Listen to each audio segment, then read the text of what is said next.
근데 대통령 이미지가 깨진 건 맞죠. 사실은 윤 대통령이 정치 경험도 짧고 그다음에 좀 거칠고 그러나 대인배 그다음에 굉장히 소탈하고 포용력이 있는 이런 이미지를 기대했는데 이번에 이제 이준석 대표 기자회견 하는 거 보면서 대선 때부터 쌓여왔던 앙금을 사석에서 이 XX 저 XX 이렇게 풀었다 이런 게 이제 온 국민이 알려졌고 대통령실의 누구도 여당의 누구도 대통령은 그런 말씀을 하셨을 리가 없다고 부인하지 않아요. 이게 지금 사실이기 때문에 그런 거겠죠. 그런 걸로 인해서 저는 이제 이미지는 많이 깨졌다고 생각해요. 그걸 다시 한번 이제 환기한 거라고 보고요.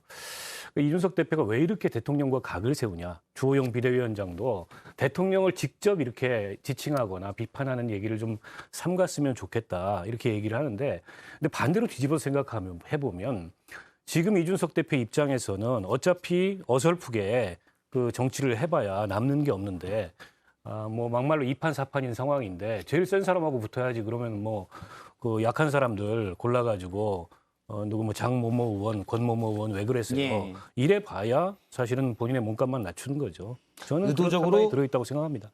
콕 집어서 대통령과 각을 세우고 있다라는 분석이셨고요. 예. 그렇겠죠.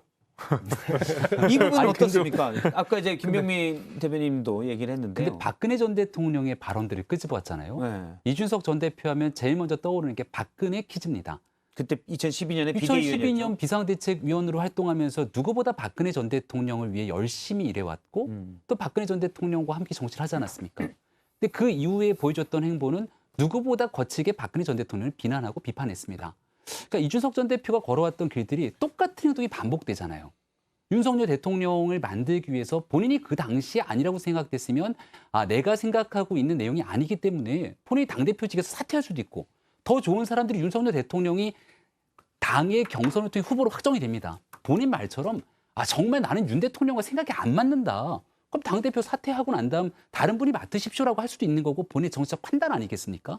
근데 박근혜 전 대통령 때 쭉 해놓고 나중에 와서 이제 보니까 그분이 아닌가 보다. 이렇게 해서 비판하고 윤석열 대통령에 대해서 만들려고 노력한 다음에 사실상 윤석열 대통령과 뭔가 모종의 케미나 호흡이 잘 안 맞는 것처럼 그 이후의 상황이 흘러가니까 저 사람은 아닌 것 같다 손가락질하고 우리들의 일그러진 영웅이라고 하는 옛날 영화들이 있는데요. 이문열 소설이죠. 소설을 영화로 만들어졌고 뭔가 거대한 권력이 있을 때는 아무 말 못하고 있다가 권력이 사그러져 갔을 때는 바로 먼저 나가갖고선 잘못된 사람이다.